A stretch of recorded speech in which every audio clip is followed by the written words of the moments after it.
Bismillahir Rahmanir Rahim. Assalamu alaikum wa rahmatullahi wa barakatuh. Peace and blessings. Hope you're all well, inshallah. Welcome back to the ilmfeed podcast with your host, Shabbir Hassan. Very special guest today, very dear brother of mine, actually, who I feel like we have a lot in common. Fellow creative, fellow Bengali, fellow, how do you even say it? Devonian? Fellow brother from Devon as well, which is rare to, like, to find a Muslim Asian brother from Devon who's got so much in common with you. Trust me, it's if you're from that part of the country, you would know what we're talking about. But honestly, it gives me great pleasure to welcome my brother Ali, or as you guys will know him as Ali Official. Assalamu alaikum, bro. Wa alaikum salam, brother. Thank you so much for having me. And No. yeah, it's so nice to. Who would have thought, two Muslim brothers from Devon on the ilmfeed podcast? That's it, man. That's it, man. Thank you so much for honestly. Really appreciate your time. Thanks so much for joining us on the show. My pleasure. And yeah, I mean, we're gonna jump straight into it because you know how these things work. So much to discuss, and again, because I feel like we've got so much in common, there'll be a lot of things to kind of to speak about. But here's the thing.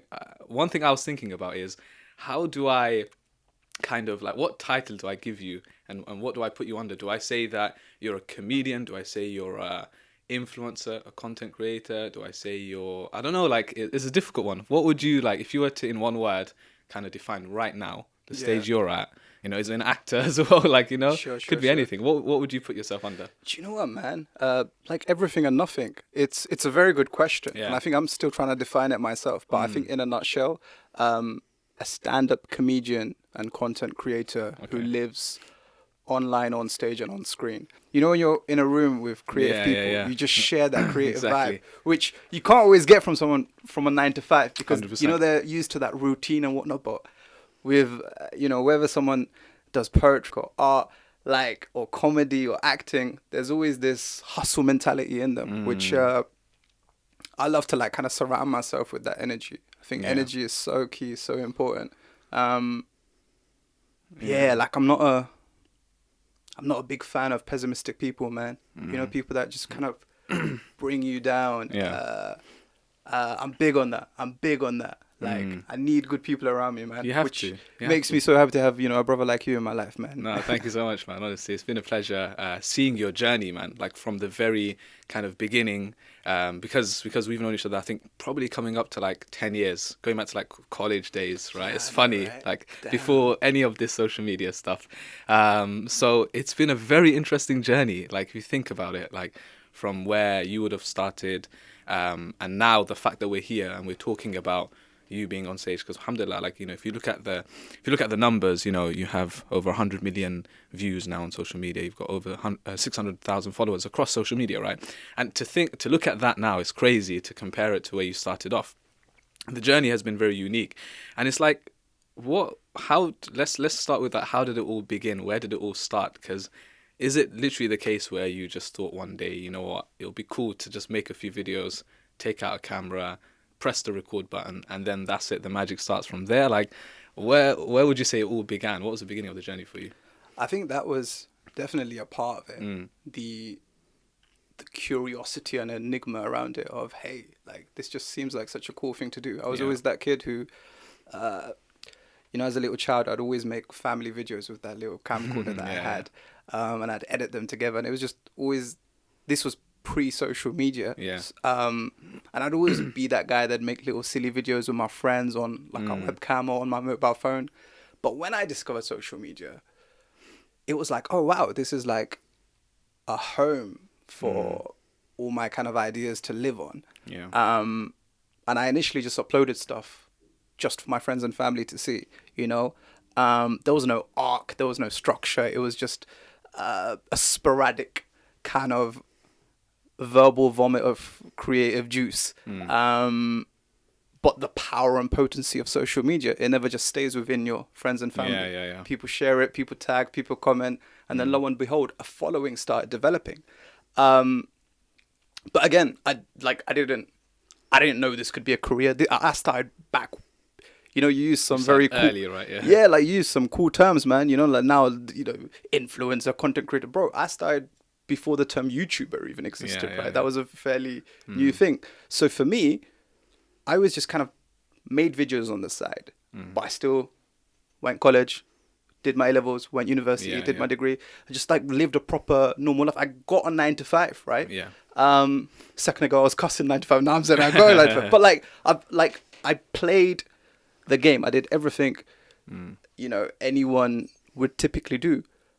But the passion and heart wasn't in my degree. The passion and heart wasn't in my 9 to 5. The passion and heart wasn't like, I didn't feel fulfilled. I didn't feel nourished from the career or job I had. But when I'd make videos, it was like, that was my escapism. That was my oxygen. That was my kind of, like... You're in your element as well, you feel. Yeah. Is that what you felt? Proper. Yeah. And I think when I had the chance to make that transitional switch, I actually ended up like leaving my 9 to 5 and going full time as a stand-up comedian and as a content creator. And I think, so in total, I've been like making videos for like 8 years. But for the past 3 years, I've been doing this like full time. So this is all I do. Yeah. It's crazy to think, like, the fact that we can now sit here and have a conversation about doing something like this full time, and it's not just you. There's so many people out there that are full time bloggers, YouTubers, whatever you want to call it. You know, there's all these fancy terms: influencers, content creators. Yeah. It's just crazy to think. When did you decide? You know what? Like, that's it. It's the time now to go full time with this, because it's a risk to take. Isn't it? It's a huge risk. Like, imagine, because we've spoken about this before. Imagine rolling up to your mum or dad and be like, right, I'm quitting my job. So what are you going to do? I'm going to make videos. Or I'm just going to go to some shows and crack a few jokes. Like, 100%, man. It's the scariest thing in the world. And by the way, I don't think some people are capable of doing it. Yeah. Because, some people need structure and routine in their life. The thought of you being your own boss and, like you being in charge of earning your next paycheck and you governing your time, it's hard. Some people need like someone to tell them what they do, and there's nothing wrong with that. When I had my 9 to 5, there were people that came in at 8 a.m. and left at 8 p.m. and they loved what they did because that was their passion. For me, I'd be that guy counting the clock, okay, I've got 4 hours left, or you'd compartmentalize the day, like, okay, lunch is now, so not too long left. So I think for me, when I had some traffic on my social media platforms, and there was opportunities coming, like organizations wanted to work with me, brands wanted to work with me, or like people wanted to fly me out to like different countries to do shows and stuff. That's when I know exactly what you said. Coming from like a typical Asian Muslim family, like the thought of leaving everything our parents have, told us to do is like the scariest thought in the world. So what I did was I was like, Dad, give me a year. Mom, Dad, give me a year. Let me just try this thing. And to be honest, bro, they were very supportive. Like, I don't have one of those stories where,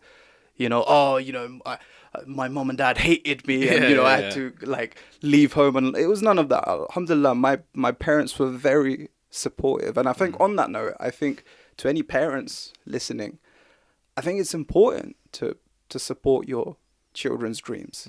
I think we do live in a culture now where, bro, for me, the saddest thing in the world is knowing some of the friends I graduated with. They're not happy. They're not happy in their job. Like, they did everything their parents told them to, But I just, like, I see it when they have time, or I see it in their voice, I see it in their face. And I think for me, like, what's the retirement age now? 67? 67, 70? 68, something like that. Yeah. So, bro, most of our lives we're going to be working. Yeah. Most of our lives like we're going to be graduate at 21, 22 until 67, 68. That is a huge... So the thought of doing something that you hate for that long... Yeah. Bro, like, I learned very quickly that, do you know what? It can't just be for money. It can't just be for society. It can't just be to please the parents. It's got to be what I actually genuinely enjoy doing, And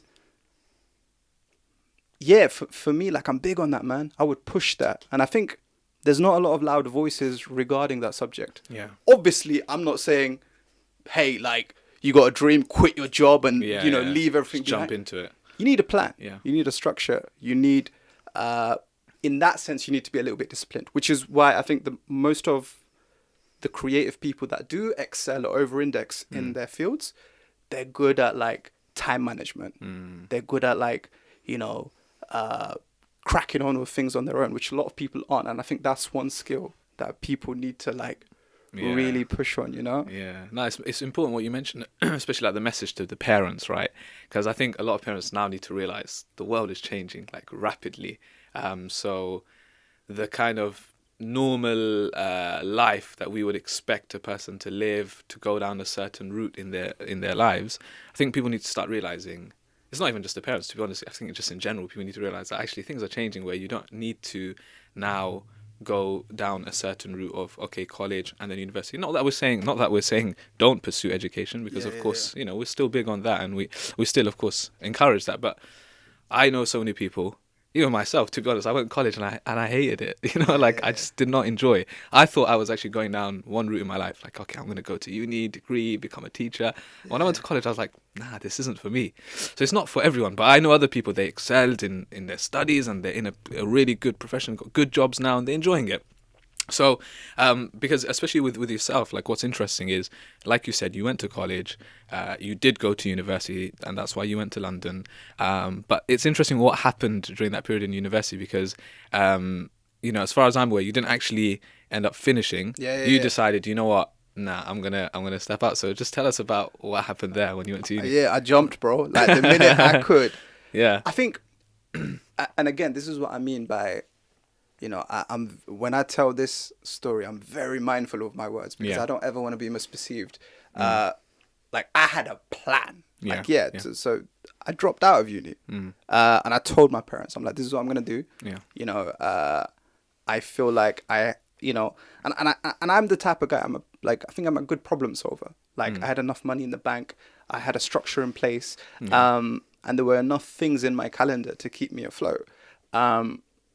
So even if I didn't have a 9 to 5, it was okay. So what ended up happening was that year was so busy and so good that at the end of that year, I didn't go back to uni. I was just like, why should I? Yeah. So my degree was like, you study 2 years, you work 1 year, and then you graduate the final year. Okay. During my work year, I hated it. Okay. I hated it. So for those who didn't know, I used to work at Warner Brothers. I used to be in their digital marketing team. As far as like hype and buzz goes, that was an amazing job. That's the thing. When I saw you post that, I remember going back those years. It was like, whoa, he's at Warner Brothers. Like, mashallah, it's an amazing thing. Right. I was like promoting films for a living. But bro, that hype lasted maybe 2 weeks. Right? After that, it was just, a computer, a phone, an endless set of tasks. And I just didn't enjoy it, man. And here's the thing. I think, again, I'm not like, I don't want this to come across as I'm hating on 9 to 5s. I'm not. Everyone has their own version of truth. Yeah. I'm just kind of mouthpiece in mine. For me, I just didn't enjoy it. So, but I'm glad I tasted that. Yeah. So that I can say I don't, right? So I think after that year of work finished and I had this plan in place, I went, I did that. It was good. Parents were seeing that I was, doing my thing. And yeah, I never went back. I never went back to uni. And the question people always ask is, do you regret it? To be honest, no. To be honest, no. And I think there's some things in life we've put on a pedestal, right? If I know people that have gone to university and are still not doing anything with that degree. Yeah. So how are we measuring success or achievement or accolades? Like, I'm not saying I'm some, big time person that's super successful, but I'm content, right? I'm happy with what I do for a living. And I think that in this day and age is such a big thing. Like, are you happy with what you do for a living? If you're not, then life is short, but life is long, and you got to figure out all of those years. Like, how are you going to do this forever, man? Yeah. And it's no surprise to me that people are getting into family problems. People are divorcing. Mental health is on the rise. I can't help but think a lot of that is due to some sort of unhappiness in people's professions or careers, you know? As we said, like, you're probably going to see your work colleagues more than you see your family. So if most of the time you spend with people in a place you don't like, that's going to play out, man. 100%. It's definitely going to have an effect. It's an important message, I still think. I mean, again, just to clarify, we're not saying education and everything else isn't important, but it is an important message to say that, listen, that isn't the only route to success or happiness. Like, you know, getting that degree, end of the day, is not going to guarantee your success. It's not going to guarantee you having a good job, etc. I really think it's, especially in the Muslim community, it's a big thing. Sure. It is a big thing. Sure. Like, we do think that that is the only way of going about things, but again, it's worked for some, it hasn't worked for others. So I really think it is important. Now, and just to add to that, I think one of the reasons why parents particularly have this fear regarding the creative arts is because they associate that space with something that's going to be super haram, and it doesn't have to be. Like, there's haram in every industry, right? But I think now we are at a place and position where there is an industry, there is a space, there is a community. And I think we can do good with social media. We can do good with talent. We can do good with sports, with entertainment. And I think the minute we flip that mentality of like, okay, what if that skill my son or daughter has can actually be used to benefit the ummah, to benefit the community, to, you know, benefit our deen? Then it changes the conversation a little bit. You know, it's like, okay, maybe I should push my son to football practice. You know, maybe I should push my daughter towards photography or whatever the case may be, you know? That's a good point. I think there's so much good that we can do, and that's actually one of the things I wanted to speak about is, you know, along the way, along the journey, you know, the following's growing and the influence is growing, and, you know, you've got, obviously, that I would say there's more responsibilities that come with it. It's not just a case of, it's just a really nice story of, I've got this many followers, I'm this popular. It's a huge responsibility at the end of the day as well. One thing I've realized about you, by the way, I feel like I don't think I've ever said this out loud to you, right? But I feel like you are quite, I would say, careful on social media with the kind of stuff you're posting, even personally on your stories and stuff. I've personally felt that. That's a different discussion we can have, of course. But even in terms of the content side of things, right? So you're making these videos, and it's, I would say, these kind of short comedy sketch, and I think you call it like observable humor, because that's what it is. You know, when you see your videos, it's like things that, it's day-to-day things that we kind of experience, and you just put that in the short 50-60 second videos. It's really interesting the way you do things. But I mean, another question is, like, the kind of stuff you're putting out there obviously is family friendly as well. People of different ages enjoy and relate to your humor, and some people could argue, like, you know what, Ali, you could have hit it big time as a comedian had you gone a different route. You know, if it wasn't family friendly, for example, or if there weren't, you know, like certain principles in place that you've put. What are your thoughts on that? Do you agree with that statement? And how would you bring it back to yourself with what you do? It's a good question. For me, like, my rules are, there's 2 or 3 rules that everything sits under. Number 1, is Allah going to be okay with this? Number 2, are my parents going to be okay with this? Number 3, am I okay with this? Okay. If those 3 things are tick, tick, tick, then, like,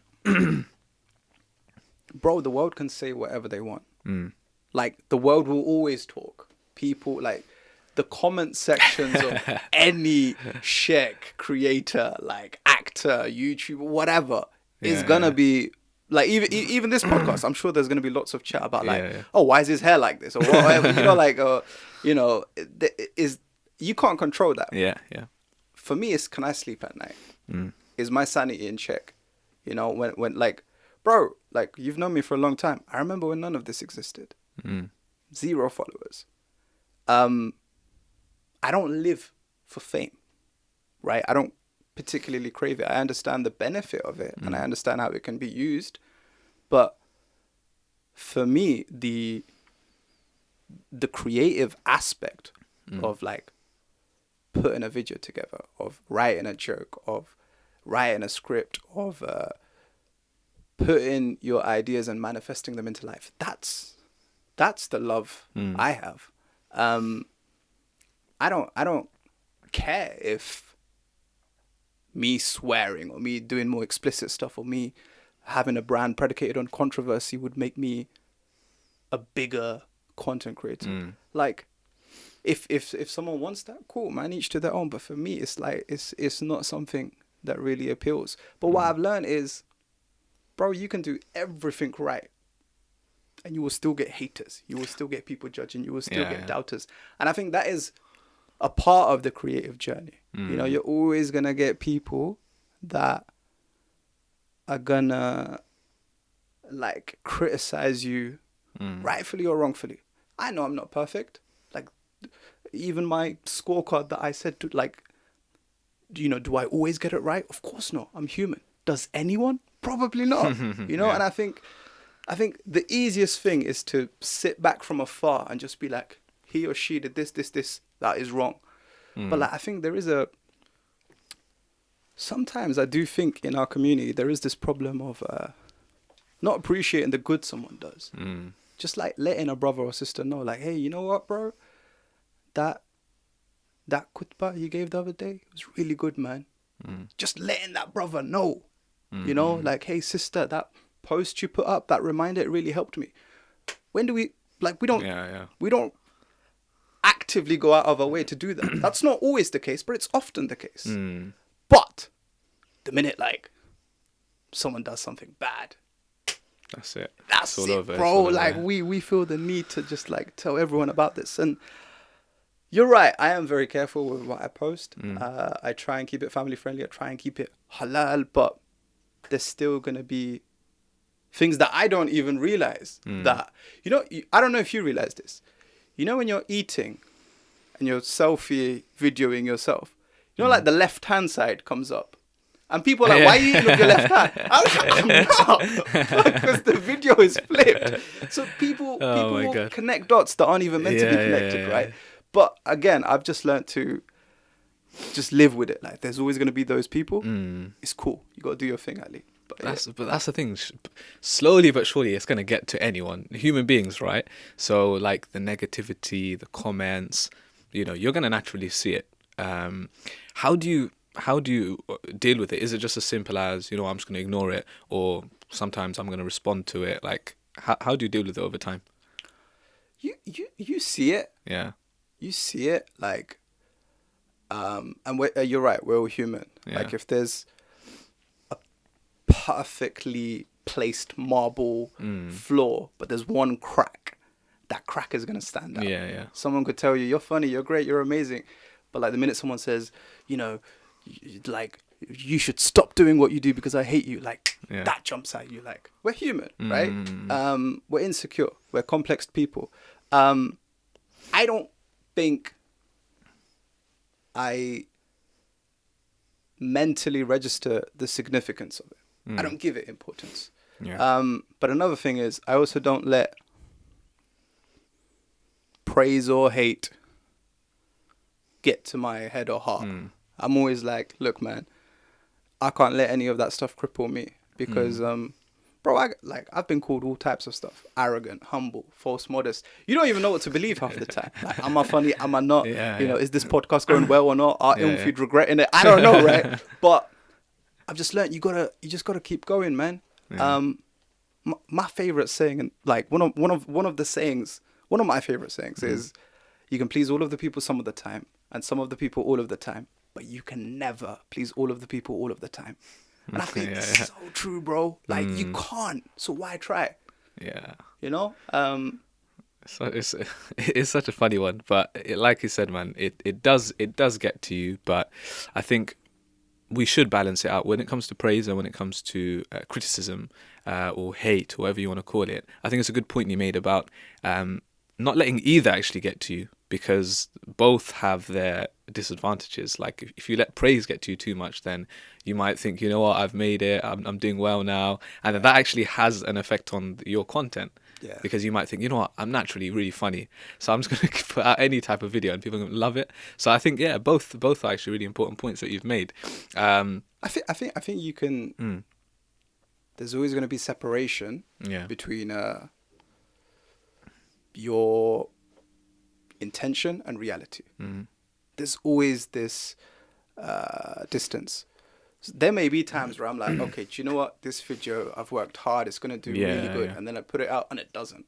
Or it gets misconstrued. Or like, oh, why did you say that? That's not true. Or like, no. And I'm just like, damn, they totally took it the wrong way. There'd be other times where I'm like, do you know what? This video ain't my best, but I think it's all right. Let me put it out. And that one will go viral.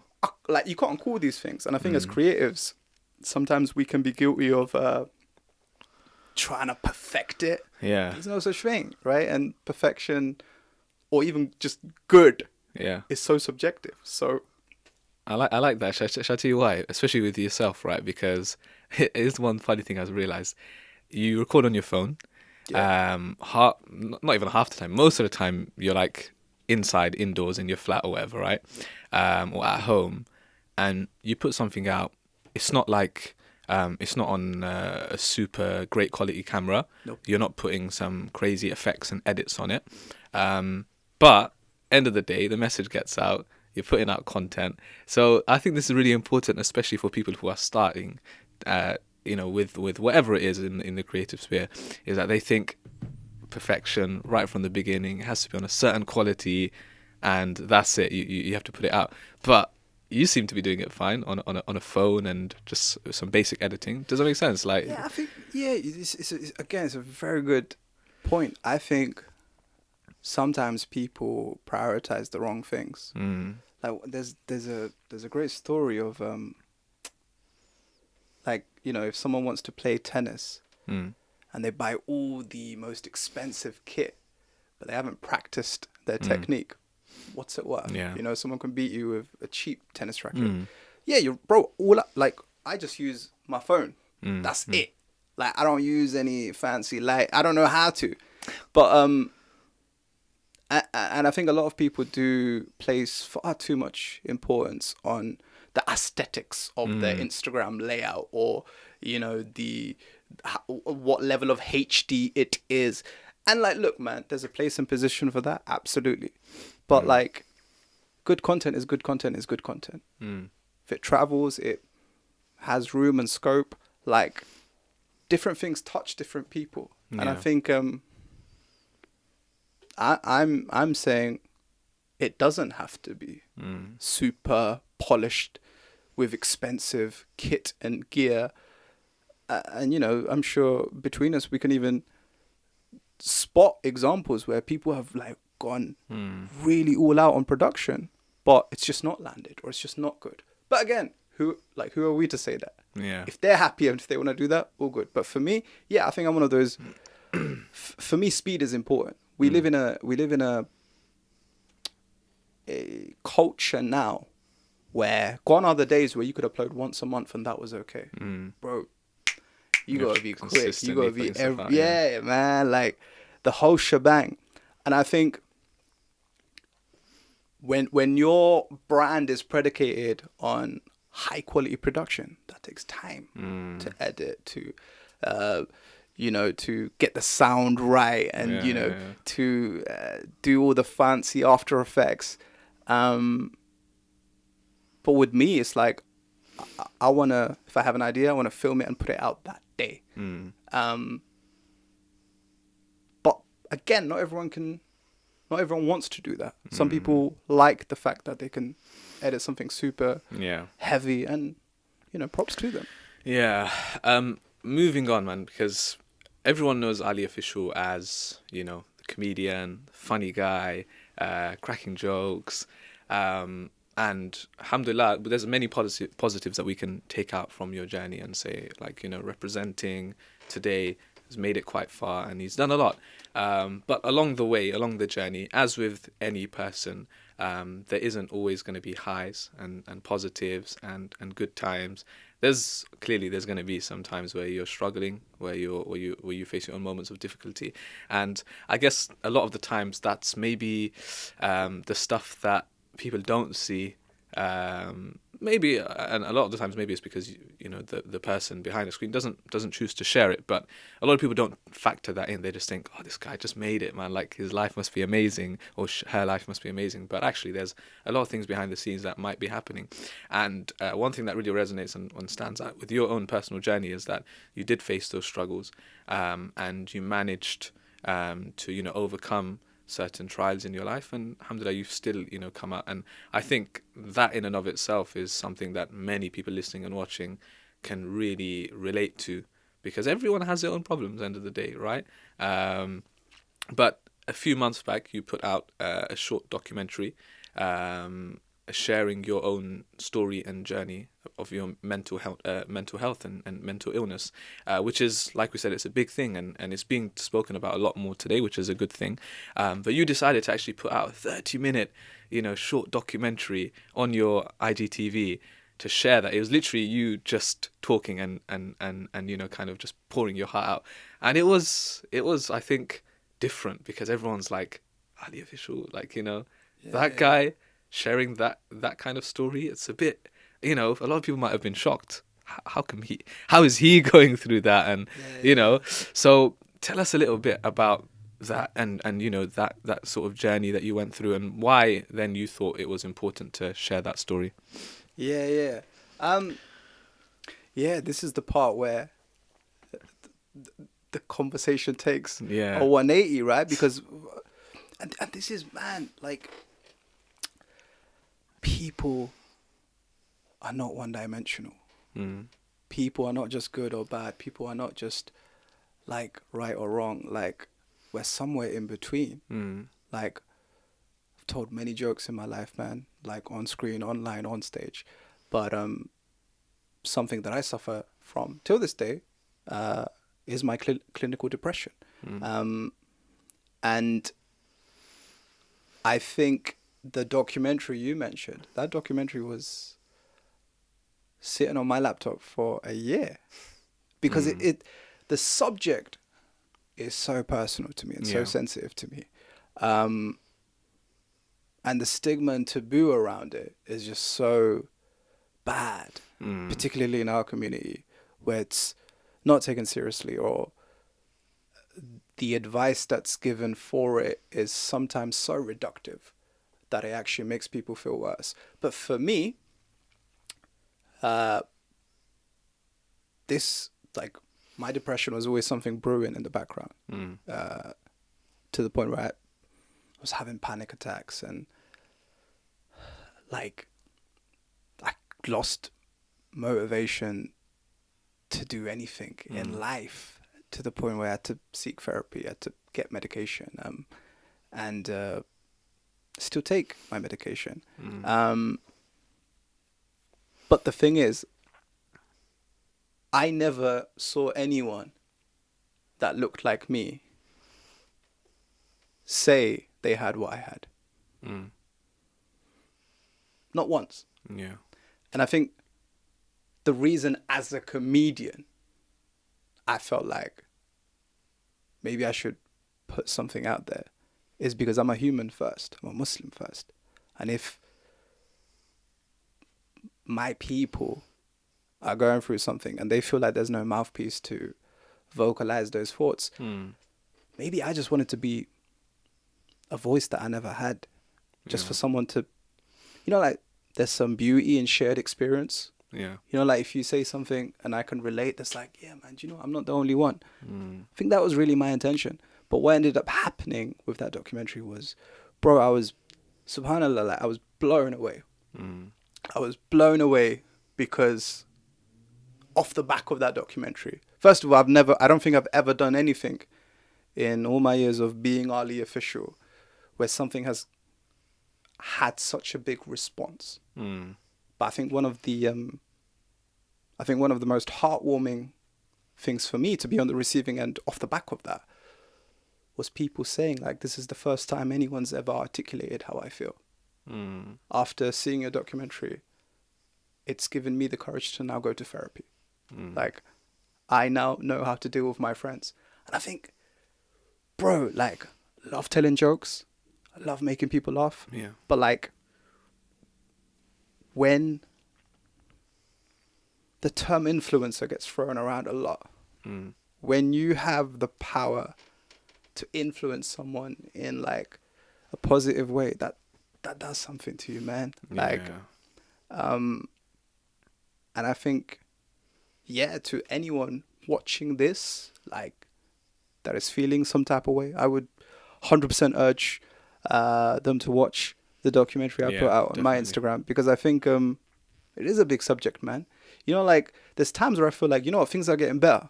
Like, you know, people are talking about it more, and, like, you know, there's a bit more of a reference point.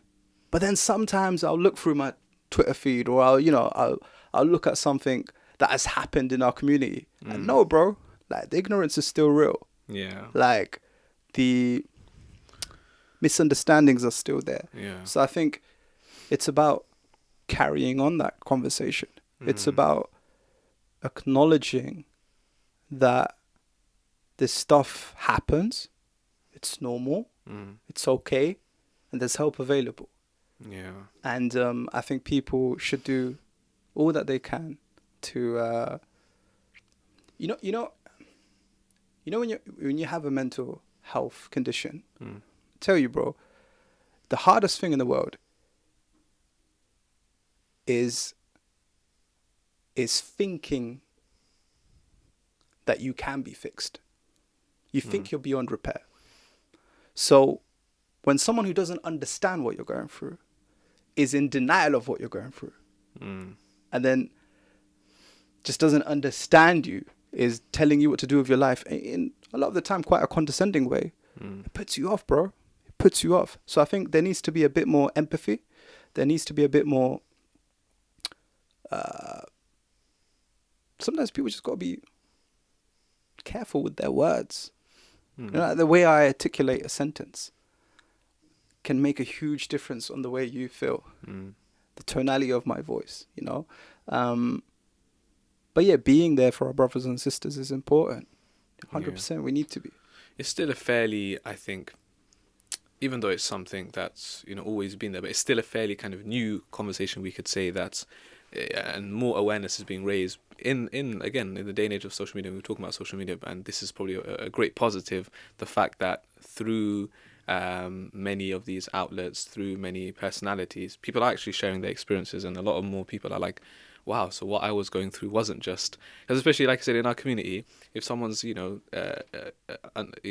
facing that challenge, they've been clinically, diagnosed and said, you're actually, going through depression, they might be just chatting to their friends, and their friends are just like, yeah, cheer up, man, that's it. Yeah, that's the advice, like, just cheer up, come on, you're just having a bad day. Right, and then it continues the next day, and the next day, and the next day. So how many times are you going to hear, yeah, just cheer up, man? Like, how many times are you going to be able to take that advice? But at least now people are like, wow, okay, so, if Ali can come out and share that story, that means there is help available, there is medication available, there is someone that I can speak to, there is therapy available. So all of that is really, really interesting, especially, again, in the community where, we speak a lot about jinns and possession and influence, and that stuff we're not denying. There is that spiritual aspect there, but to fully kind of use that as the sole reason as to why a person is suffering is actually quite dangerous within the Muslim community to just say that, because then there might be something that they need to actually do. There's steps that they need to take which they're going to miss out on. That's why it's so important to have these conversations in this day and age. I think that's the thing, isn't it? Yeah. Like, it never, to certain people, it never crosses someone's mind that this person could have a psychological problem. Yeah. It's always like, yeah, this person is probably possessed, right? More times than not, they're not. Because imagine if someone said that to you, bro. Like, imagine if someone turned around to you and said, "Nah, there's something wrong with you." How would that make you feel? Bro, everything you've said, I've Yeah, had. really. Oh, you're just having a bad day. You're possessed. Yeah, yeah, Oh, you yeah. should get checked out. Da, da, da, da, da. To the point where it does put you off opening up, because it's like, damn, these are meant to be people. And here's the thing, man. Again, it goes back to the whole people aren't one-dimensional. People are saying this with good intentions. Yeah. Like, as you said, this is such a fresh, new subject that is now being talked about. People don't quite know how to deal with it, how to navigate around the situation. Yeah. So they think they're doing a good thing by saying, you're just having a bad day. Not knowing that you've just cheapened that person's entire thought process. You know? Like, man, I've been having a bad day for 2 years. Like, what are you trying to say? Like, but they don't contextualize. And I think another thing I will like additionally add is like being religious and having a mental illness are not mutually exclusive things. I think the amount of people I personally know that have a mental illness but are like super religious, you'd be surprised. Yeah, yeah. You'd be surprised, because what people forget is, I think, people just think depression is this exaggerated form of sadness. They don't understand the neurological side of it, that there's a chemical imbalance going on in that person's brain. Then you suddenly think, oh, okay. Yeah. Because, you know, a lot of people, like, they're against therapy. They're against medication. It's like, imagine someone just broke their arm. Like, would you tell them, nah, bro, like, don't go see a doctor? Like, over time, it'll be fine. Yeah. You're just having a bad day, bro. Like, just because you can't see that pain, Yeah. you somehow differentiate its diagnosis. I think that is really bad. I think that is really, really bad. And I think someone's intention might be to push, like, when someone's going through something, their intention might be to put someone closer to Dean, but what they're actually doing is pushing them away from Dean. Because then that person is like, no one understands me. There needs to be more sympathy. There needs to be more understanding in the subject. People themselves need to research. Yeah. Like, what is anxiety? What is depression? What is bipolar? What are these diagnoses? What are these things that have been diagnosed now that are so prominent in society, but we're just brushing off as if they're nothing? You know? 100%. I mean, what would your advice be? Anyone listening, watching right now that might actually be having their own challenges with mental health? What would your advice be in terms of, what did you do? Was it just a case where you just focused on spirituality, or did you focus on the other? Like, did you try different things? What was it like for you? I think so. For me, there was 3 things. Spirituality was definitely one of them. Like social media, a lot of the time gets the blame for mental health. Like, oh, this is making people go like wild and feeling all types of ways. I think that can be the case, but it's not always the case. Like, sometimes the cause can be the cure, right? Yeah. Like, sometimes someone may like be overworking, but they love their job. So that overworking might have made them go ill, but like they need that in order to, they may need to reduce their hours, or they may need to find a way to balance out their family and all the other proponents in their life. But like, I'm not a big fan of going cold turkey of certain things. Like, just remove that thing away. Like, maybe there's something deeper than that, A lot of more times than not, people that suffer from mental illness, it's some sort of trauma. It's something that's happened in their life. That becomes the reference point, And everything else, it just exposes it. So on social media, like, that side comes out. In their friends, that side comes out. The books they read, the films they watch, the music they listen to, it's all characterizing what they're going through. In terms of what someone should do, the easiest answer I can give to anyone that feels like they are going through something that they can't explain is to speak to your GP. I did not know you could do this. When I was going through my illness, I didn't know you could speak to your GP about a psychological problem. I didn't know that. But a continuation of that is I also went therapy, right? And again, in our community, what? Talking to someone about your problems. Like, why would I even think of doing that? Yeah. But bro, when I still remember my first therapy session, like, bro, I cried in that room. Like, it was just so weird, but wonderful at the same time, because I had never laid all my stress out on the table like that. So my thing is, speak to a qualified professional. You know, like, a lot of the time we try and find happiness in the places we lost it. Like, the friend that is your shopping buddy, or is your gym buddy, or is, you know, your foodie, they might be good for those things. But when it comes to like them giving you advice on your mental health problems, they may not know, and they might actually make you feel worse. Because I remember, like, I would open up to certain friends that I was close to, and they'd make me feel terrible. And I'm like, raw, like, I've known this person for years. Like, how is this person not understanding how I'm feeling? But it goes back to what you said. They don't know any better. So, all the more reasons you should go to someone that does know better. That's either going to be a qualified professional, or it's going to be someone who you know has been through what you've been through. Yeah. And it goes back to that whole shared experience. The minute you relate to someone, bro, my whole brand is predicated on relatability.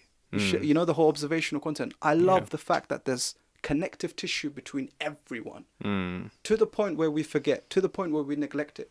You know, like when you can't go to sleep at night and you flip the pillow to the cold side, you think you just do that. No, everyone does that. It's not just an Asian thing or a black thing or a white thing. But the minute a content creator like me puts it on a lens and exaggerates it and, you know, does some comedic magic to it, it's suddenly like, oh, everyone does that. There's something about that intrigues me. How many things can I find that people don't talk about, but is the thing, the gel that connects us all together? Like, for me, that's a lot of the time is my thought process, connecting those dots, you know? Yeah, nice, an important conversation to have. And I think the most important point I took away from that is going to a professional. You know, like, and the example I always give is, if it is a spiritual problem, if you want to find out more, then you would go to the imam or the sheikh, you know. But if it's something that's affecting you deeper, if it's something that's affecting you mentally, then that person, as knowledgeable as they might be, might not actually be the right person to go to for that. So like you said, go to your GP.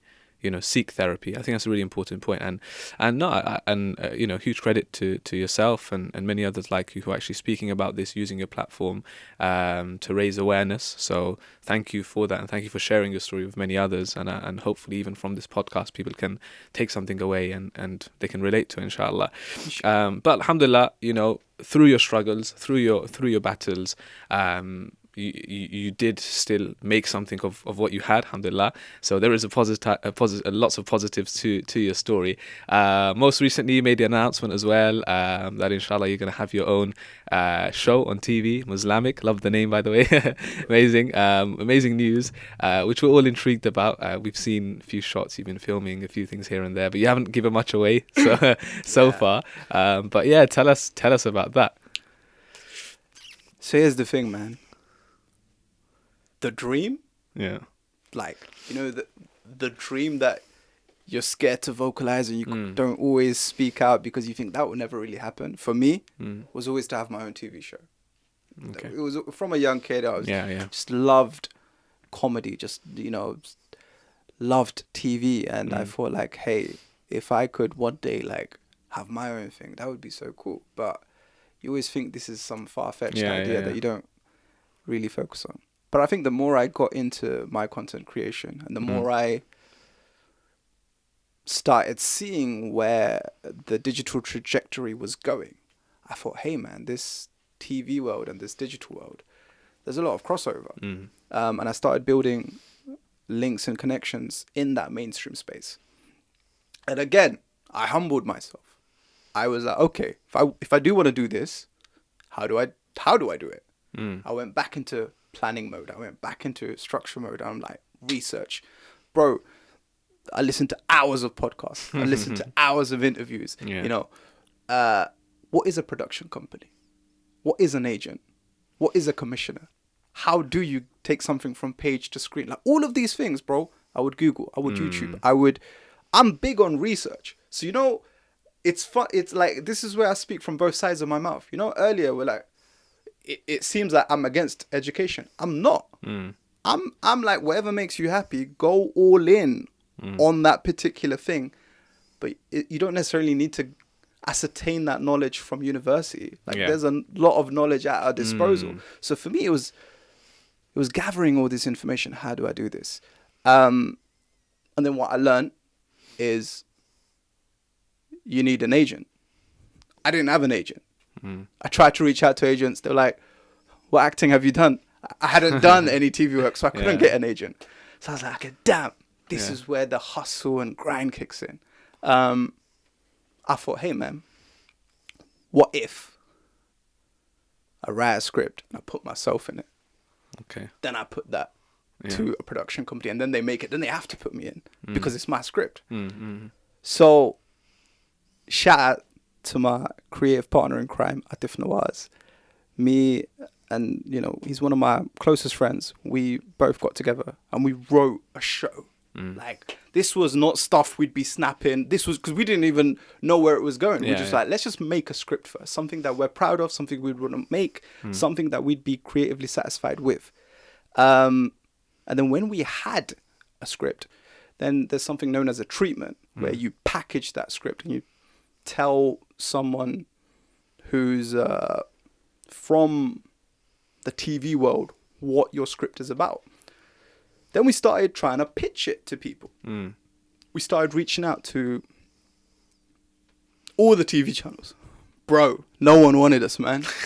No, like, some people would email back politely saying no. We'd sometimes like get a meeting, we'd be really excited, but then the meeting would go nowhere.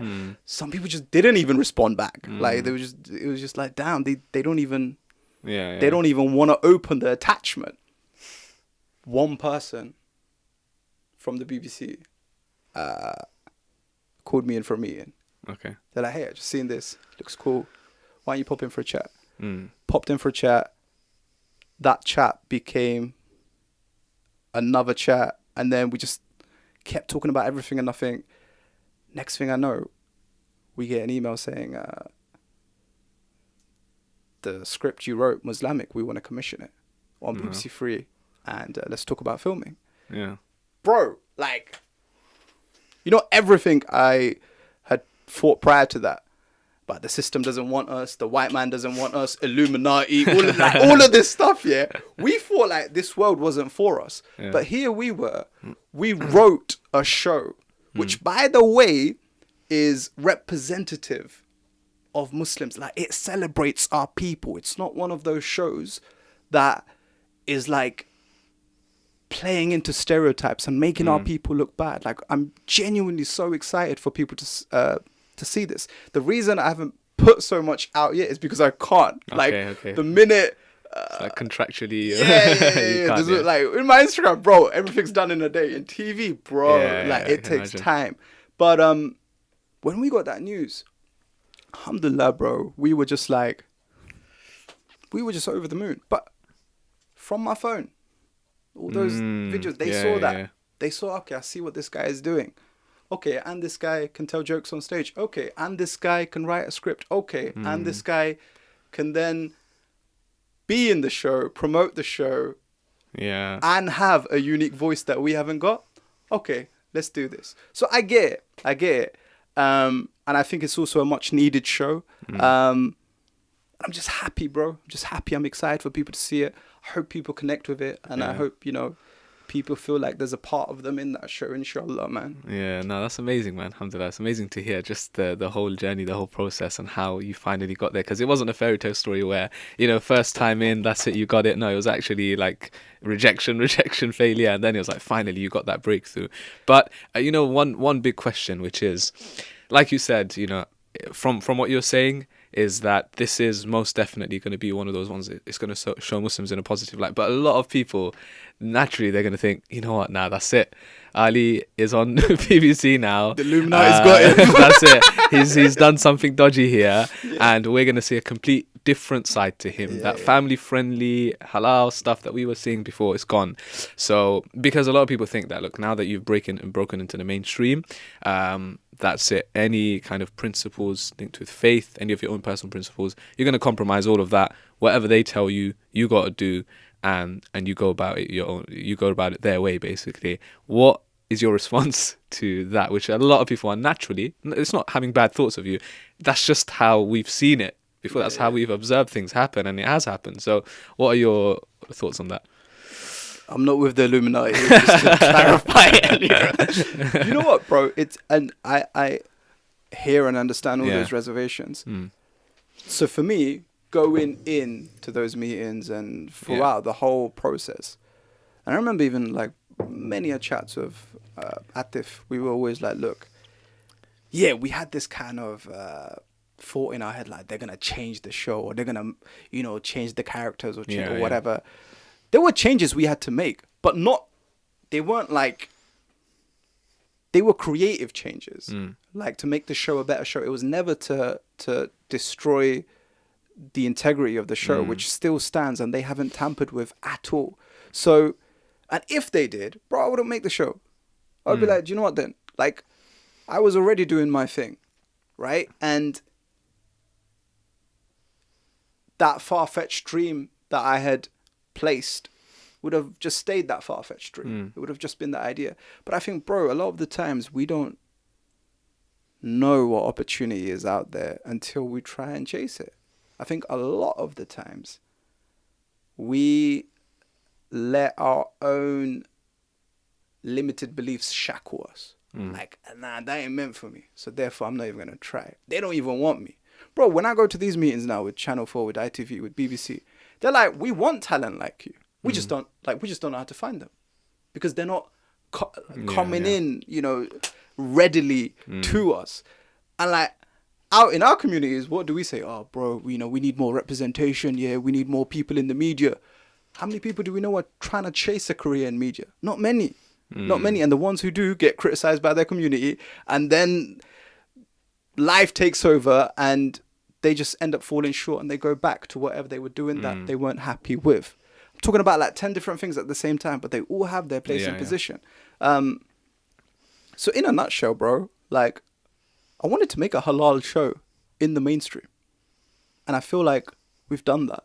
And I'm genuinely like so excited, nervous, anxious, but just ready for people to embrace it. And inshallah, the show becomes a series, and like then it becomes bigger, and then we get another series, and that would be lovely. That would be lovely. Inshallah. When can we expect to see this, by the way? Muslimic drops on BBC One and BBC Three in the month of August. The minute I find out the exact dates, I will be sure to push them out on my socials. We're definitely going to see it. But August, definitely. Okay, cool. And I think that's a really good kind of a tip or a piece of advice, again, for anyone pursuing this creative side of things, is that basically what you've done is you wrote your own script, you did everything yourself, then you just handed it over, and that's it, and it's turned into, you've got your own slot now. What is your like ultimate piece of advice, like we're talking about to creatives here, we're talking about just even a person who's working their 9 to 5, whatever it is, someone that's really trying to hustle and grind and achieve something? What is your advice in this day and age, especially social media and the digital era that we're living in? Do you know, it's going to sound so simplistic. Yeah. Google things. Bro, I'm telling Chef Google. That's it. Yeah. Like, the amount of questions I get on DM. And I'm like, this information is out there. It's like, oh, bro, like, how do I use a filter on Instagram?